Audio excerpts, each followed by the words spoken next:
దేవుని పని పట్ల ఆసక్తి, దేవుని కార్యాల పట్ల ఆసక్తి లేని వారికి ఉన్నవి కూడా ఏమైపోతూ ఉంటాయట, దూరం అయిపోతుంటాయి. కానీ ఆసక్తి కలిగిన వాడికి లేనివి కూడా వస్తూ ఉంటాయి. గట్టిగా చప్పట్లు కొట్టి దేవుని మహిమపరచండి. హల్లెలూయా.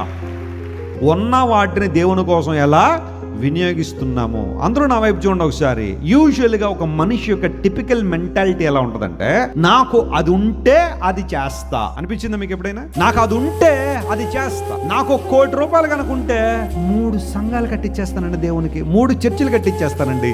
నీకు 10 లక్షలు ఉన్నాయి, ఇప్పుడు ఎప్పుడైనా తీసావా దేవుని కొరకు? ఏదైనా ₹1,00,00,000 వచ్చినప్పుడు చేస్తానని అనుకుంటున్నావు, కానీ నీకున్న దాంట్లో ఏదైనా దేవుని కోసం చేసావా? నాకే గనక వెస్లీ గారికి ఉన్నంత టైం గనక నాకుంటే ఈ పాటికి నేను కూడా చాలాసార్లు బైబిల్ చదివేవాడినండి. మరి ఏమైపోతుంది టైం అంతా? ఏమైపోతుంది నీకు? ఎక్కడ పోతుంది? 8 గంటలు ఇన్స్టాగ్రామ్ లో పోతుంది టైం, 4 గంటలు ఫేస్బుక్ లో పోతుంది, ఆ తర్వాత ఆఫీస్కి వెళ్ళి చేసే పని 2 గంటలు, రాత్రి పడుకునేటప్పుడు అబ్బే నాకు అసలు ఏమీ లేదు, టైం లేదంటున్నావా? టైం లేక కాదు, నువ్వు టైం రిడీమ్ చేయలేకపోతున్నావు దేవుని కోసం. నువ్వు దేవుని కోసం టైం ని విడుదల చేయలేకపో, ఆయనకి ఇచ్చిన వనరులను సరిగా సద్వినియోగం చేసుకోవట్లేదు. ఇక్కడ గమనించండి, I'm talking about God's resources in our lives that are provided by God lavishly. దేవుడు మనందరికీ ఏదో ఒక పరిమాణంలో, ఏదో ఒక ఉద్దేశంలో దేవుడు మనందరికీ వనరులు ఇచ్చాడు. వాటిని దేవుని కోసం ఎలా వినియోగిస్తున్నాం? సరైన విధానంలో నువ్వు వనరులు వినియోగిస్తే ఇంకా నీకు ఇవ్వబడతాయి. స్తోత్రం చెప్పండి. హల్లెలూయా. లేదంటావా మెల్లమెల్లగా ఒక్కొక్కటి ఏమైపోతా ఉంటాయి, దూరం అయిపోతాయి.